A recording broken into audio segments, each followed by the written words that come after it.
Hello guys, welcome to my channel. तो इस unit में हम यूनिट 5 पढ़ेंगे, ठीक है। तो हम कंप्यूटर नेटवर्क पूरे यूनिट 5 का पूरा सिलेबस कवर करेंगे, ठीक है। अब बहुत ही शॉर्ट वीडियो में मैं आपको समझा दूंगा। देखो, हम अब रिवीजन कर रहे हैं। रिवीजन के लिए हम वन शॉट क्यों देखते हैं? हम रिवीजन के लिए देखते हैं, ठीक है। तो इसमें हमको बस पढ़ना नहीं होता, बस समझना होता है, ठीक है। बस मैं आपको थ्योरी आप देख लेना, बाद में मैं आपको बस टॉपिक का नाम बताता जाऊँगा इस वीडियो में और उसे समझाता जाऊँगा थ्रू आउट, ठीक है, और समझाता जाऊँगा, ठीक है। देखो, एप्लीकेशन लेयर क्या होती है? एप्लीकेशन लेयर ऐसी लेयर होती है जो हमारी यूजर को इंटरेक्ट करती है सर्वर से, ठीक है। जो और क्या करती है, ये इंटरनेट का फेस होती है, एप्लीकेशन फेस होती है। और ये 7th लेयर होती है किसकी? OSI मॉडल की 7th लेयर होती है। Application layer is the face of the network that the user interact with it help application over the internet user service like browser, email, file sharing and more. मतलब जो हम file share करते हैं, मतलब जो हम सर्च करते हैं गूगल वगैरह पर, वो हमारी एप्लीकेशन लेयर होती है। That is function of application layer बहुत इंपॉर्टेंट है। Data represent network service access application protocol session management. अब देखो, हमको अच्छे से समझेंगे, ठीक है।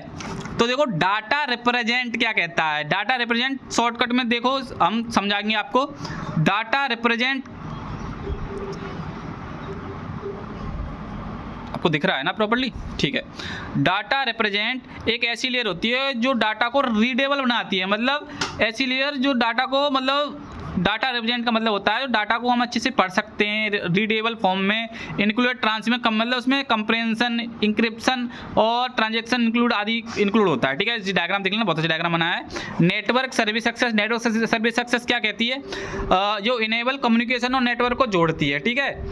और इसमें एप्लीकेशन प्रोटोकॉल क्या कहते हैं? एप्लीकेशन में जो HTTP FTP file transfer protocol होता है हमारा, सिंपल मेन ये होता है, and DNS that enable communication between application. जो एप्लीकेशन में ये सब है ना, HTTP FTP SMTP और DNS, ठीक है।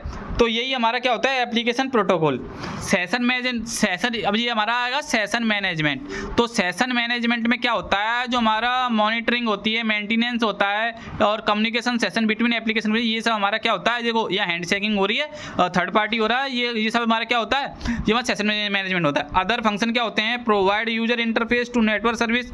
मतलब हम नेटवर्क सर्विस को कैसे प्रोवाइड करेंगे? इंटरफेस को, है ना। रिसोर्स शेयरिंग, मतलब file, printer, database, web service हम कैसे शेयर करते हैं। अब देखो, नेटवर्क कम्युनिकेशन, हम नेटवर्क कम्युनिकेशन को कैसे, मतलब नेटवर्क के थ्रू कम्युनिकेट करते हैं, मतलब दो डिवाइसों के बीच में कैसे हम रनिंग कराते हैं। ऑथेंटिकेशन एंड ऑथराइजेशन, ये क्या कहता है? Login system, email, authentication, secure website, ठीक है। सर्विस एडवर्टाइजमेंट एंड डिस्कवरी, ठीक है, जो हेल्प करता है डिस्कवर अवेलेबल नेटवर्क सर्विस के लिए, ठीक है। आपका finding a printed on the same network, ठीक है।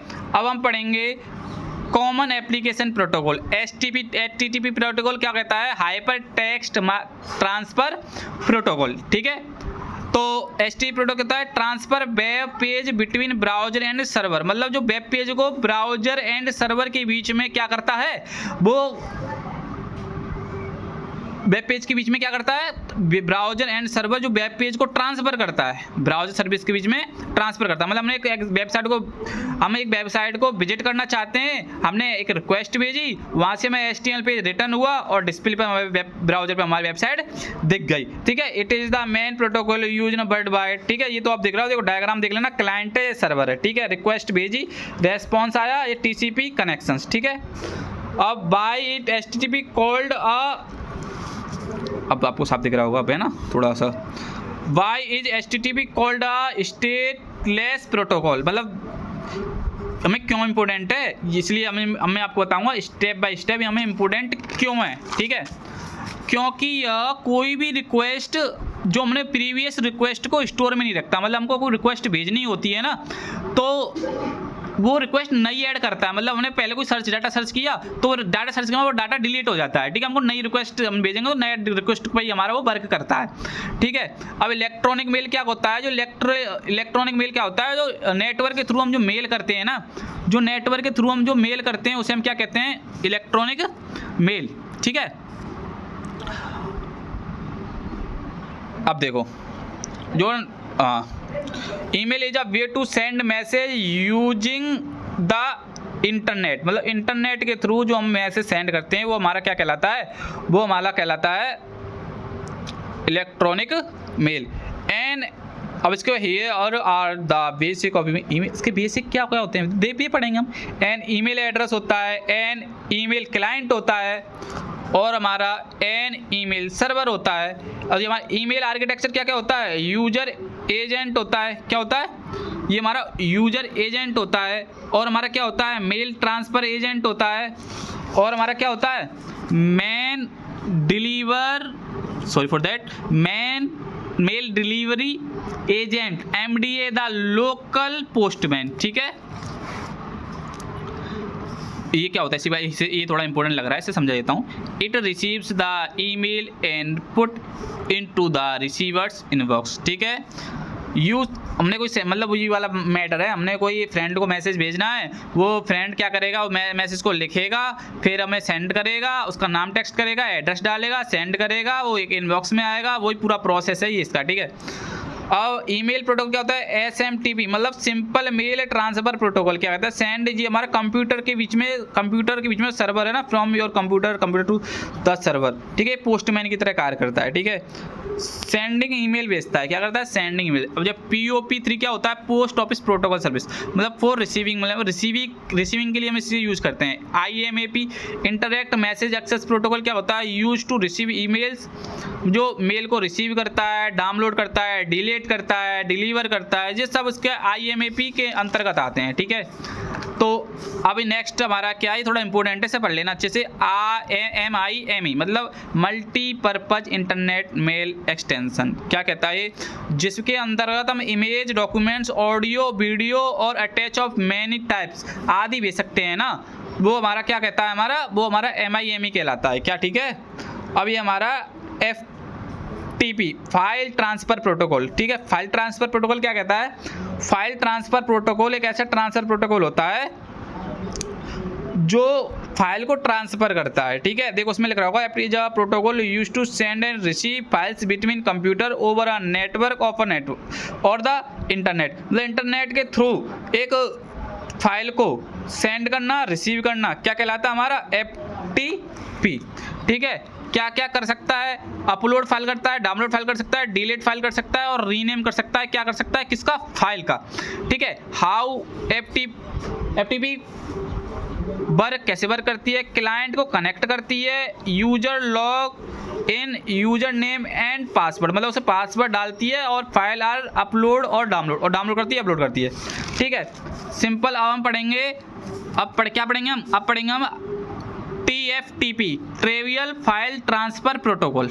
ठीक है, तो इसके अंदर सिंपल है हमारा, इसे समझाता हूँ मैं आपको बहुत अच्छे तरीके से। देखो, ट्रांसफ़र फाइल केवल हमारी फाइल को ट्रांसफ़र करेगी, no user name, no password, कोई रिक्वायरमेंट नहीं है, जो फास्टर होती है। इसमें अंदर UDP आती है, उसके अंदर TCP आती थी, इसके अंदर क्या आती है UDP।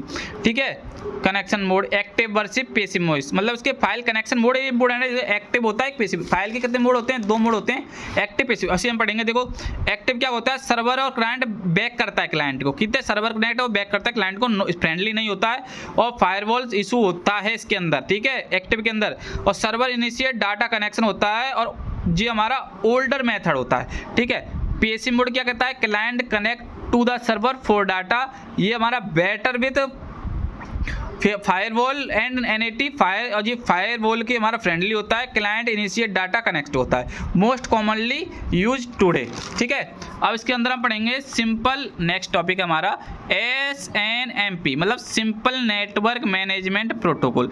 तो इसके अंदर क्या होता है, ये हमारा चेक वो करता है डिवाइस की हेल्थ को, डिवाइस को चेक करता है, मॉनिटर करता है ट्रैफिक को, गेट करता है, अलर्ट करता है समथिंग, और मतलब कोई डिवाइस हमारी गलत तो नहीं है, ये सब हमारा चेक करता है। कौन सेटिंग को, डिवाइस को रिमोटली सेट करता है। ठीक है, रिमोट लॉगिन क्या कहता है, रिमोट लॉगिन ऐसी डिवाइस होती है हम घर बैठे हमें बाहर ऑफिस की डिवाइस को कनेक्ट करना है ना, हमारे घर के कंप्यूटर में और ऑफिस कंप्यूटर को कनेक्ट करना है, तो हम रिमोट का उपयोग करेंगे। ठीक है, नेटवर्क के थ्रू। ठीक है, common protocol, common remote login protocol क्या कहते हैं कि टेलनेट होता है। टेलनेट क्या होता है, इसके अंदर ये टेलनेट ऐसा टेलनेट होता है जिसके अंदर सिक्योरिटी नहीं होती। ठीक है, अब टेलनेट क्या होता है एक बार हम समझेंगे। जो सिक्योर नहीं होता है, आपको समझाता हूँ, बहुत इजी वे में समझाता हूँ टेलनेट क्या होता है। Telnet is a protocol use to log in to and control and another computer remotely through a network मतलब टेलनेट दूसरे कंप्यूटर को रिमोटली हम कनेक्ट कर सकते हैं टेलनेट के थ्रू। ठीक है, अब type command on other computer that may be for, अभी छोड़ो इसे, ठीक है। स्टेप बाय स्टेप समझते हैं हम। ये हमारा क्या कहता है, पहले स्टार्ट टेलनेट करता है, कनेक्ट करता है, रिमोट करता है, लॉगिन करता है, पासवर्ड डालता है उसके अंदर, एक्सेस ग्रांटेड करता है, एग्जीक्यूट कमांड को एग्जीक्यूट करता है, व्यू करता है, रन करता है, मैनेज करता है, लॉग आउट करता है, ठीक है। अब ये हमारा टेलनेट सिक्योर क्यों नहीं है, क्योंकि इसके अंदर ये SSH है ना, SSH सिक्योर सेल, ये इसे क्या करता है, रिप्लेस करता है, मतलब इससे अच्छा सिक्योर होता है, ठीक है। अब हम पढ़ेंगे SSH, इसको बता दिया था ना मैंने एक बार, क्या क्या बता दिया था मैंने आपको, इसके ये वर्क करता है, स्टेप बाय स्टेप बता दिए थे। क्या करता है, टेलनेट को स्टार्ट करेंगे, कनेक्ट करेंगे, रिमोट करेंगे, लॉगिन पूछेंगे, अंदर पासवर्ड डालेंगे। अब एक्सेस ग्रांटेड मिल गया कि हाँ भाई ये कनेक्ट हो गया, एक्सेस मिल गया, एग्जीक्यूट कमांड डालेंगे, view file, run file, manage system, log out कर देंगे, ठीक है। ऐसे सिक्योर सेल क्या होता है, सिक्योर सेल होता है टेलनेट मतलब ये सेफ होता है, बड़ा इनक्रिप्टेड होता है, सिक्योर होता है। क्या होता है, ये भी सेम प्रोसेस है, मतलब अनदर डिवाइस को कनेक्ट करना, उसके अंदर यूजर पासवर्ड कमांड डालना और इनक्रिप्टेड को हिडन करना, ठीक है। इसके हैकर्स के थ्रू ये जाना, मतलब हैकर उसे जांच नहीं कर पाए, हैकर उसे हैक नहीं कर पाए, लेकिन टेलनेट को हम क्या कर सकते हैं, हैकर हैक कर सकते थे, ठीक है। अब इसके अंदर वो सेम वही प्रोसेस है, ओपन SSH कनेक्ट करना, ऑथेंटिक करना, सिक्योर करना, सिक्योर क्रिएटेड, और रिमोट कंट्रोल करना, रिमोट कंट्रोल क्या क्या है, रन, मैनेज, कंट्रोल, ठीक है। इसके देखो SSH, सॉरी देखो दिख रहा है कि नहीं बच्चों, हाँ SSH और टेलनेट सिक्योर, ये नॉट सिक्योर होता है, इनक्रिप्टेड ये प्लेन टेक्स्ट होता है, ये पोर्ट 22 में जाता है, पोर्ट 23 में जाता है, very common, usage today rare, मतलब कभी कभी यूज होता है। नेटवर्क मैनेजमेंट क्या होता है भैया, ये जो नेटवर्क मैनेजमेंट मतलब मॉनिटरिंग, कंट्रोलिंग, मेंटेनिंग, ठीक है, मॉनिटरिंग, कंट्रोलिंग, मेंटेनिंग करता है। So work properly and efficiently, smoothly, safety, मतलब सेफ्टी तरीके से, मतलब जो कोई भी चीज़ मतलब नेटवर्क को मतलब कंट्रोल करना, मेंटेन करना, मॉनिटरिंग करना, ठीक है, कोई भी चीज़ हमारी स्मूथली प्रॉपरली तरीके से वर्क कर सके, इसलिए हमारे नेटवर्क मैनेजमेंट का उपयोग किया जाता है। इसके अंदर क्या क्या आती है, इसके अंदर मॉनिटरिंग आती है, कॉन्फ़िगरेशन मैनेजमेंट आता है, फॉल्ट मैनेजमेंट आता है, परफॉर्मेंस मैनेजमेंट आता है, सिक्योरिटी मैनेजमेंट, ठीक है। इसके अंदर तो आप लिख ही दोगे ना, मॉनिटरिंग में क्या करता है, वो चेक करता है वर्क कैसा चल रहा है कि नहीं, कॉन्फ़िगरेशन में फॉल्ट आया है कि नहीं, फॉल्ट में देखना है, परफॉर्मेंस में देखना है कि उसकी स्पीड क्या है, ट्रैफिक क्या है, सिक्योरिटी में चेक करना है कि सिक्योर है कि नहीं, अकाउंट मैनेजमेंट को चेक करना है। ये छोटी छोटी चीज़ें तो आप खुद लिखते हो, क्योंकि भाई तो री एग्जाम है, तो मतलब थोड़ा बहुत तो आपको सेंस होना चाहिए, तो पढ़ चुके हो आप पहले से, ठीक है।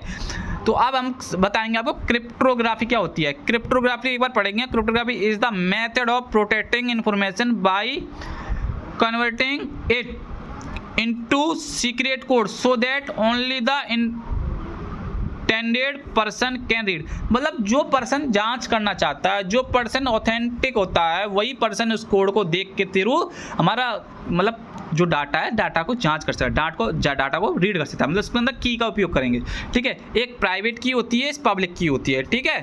प्राइवेट की या पब्लिक की क्या होती है हम आपको बताएंगे। आपको देख पा रहे एग्जांपल समझाते हैं। एग्जांपल से हमने एक डाटा भेजा हेलो, इसको क्रिप्टोग्राफी के थ्रू इसको इसमें भेज दिया, इसको कोई पढ़ सकता है, नहीं पढ़ सकता, जिसको भी इसकी की पता होगी वही इसे पढ़ सकता है, ठीक है। अब देखो ये प्लेन टेक्स्ट है, इसको इनक्रिप्शन में भेजा, अब जो साइपर टेक्स्ट बन गया, डिक्रिप्शन हो गया, या प्लेन टेक्स्ट हो गया, मतलब पहले इनक्रिप्शन, साइपर टेक्स्ट, इसे कोई पढ़ नहीं सकता, फिर इसे पढ़ने योग्य बनाया हमने, ठीक है। देखो plain text, encryption, cipher text, decryption, plain text, ठीक है।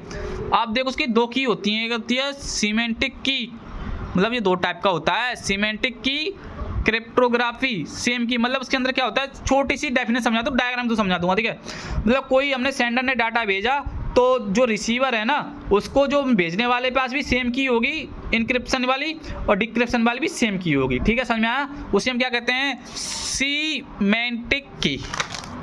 अब असेमेंटिक की क्या होती है, अब असेमेंटिक होती है ये पब्लिक की, प्राइवेट की होती है, मतलब इसे पब्लिक की, मतलब डायग्राम इसे तो समझाऊं, इसमें क्या होता है, अगर ये कौन सा होता, ये होता हमारा असेमेंट्रिक होता, तो यहाँ पे जो की है ना, ये तो पब्लिक होती है, या ये वाली की क्या होती, प्राइवेट होती है, ये पब्लिक, ये प्राइवेट, मतलब जो रिसीव वाला पोर्शन होता है वो प्राइवेट होता है। इसके बाद टॉपिक आता है हमारा comprehension, sorry for that, data compression. Data compression में क्या होता है, डाटा कंप्रेशन में डाटा कंप्रेशन में क्या होता है, जो डाटा को कंप्रेस करता है, मतलब रिडंडेंसी और सेम डाटा को हटा देता है, वही डाटा कंप्रेशन कहलाता है, ठीक है। लॉसी और लॉसलेस तो आपने पढ़ा होगा ऑलरेडी, ठीक है। Thank you so much.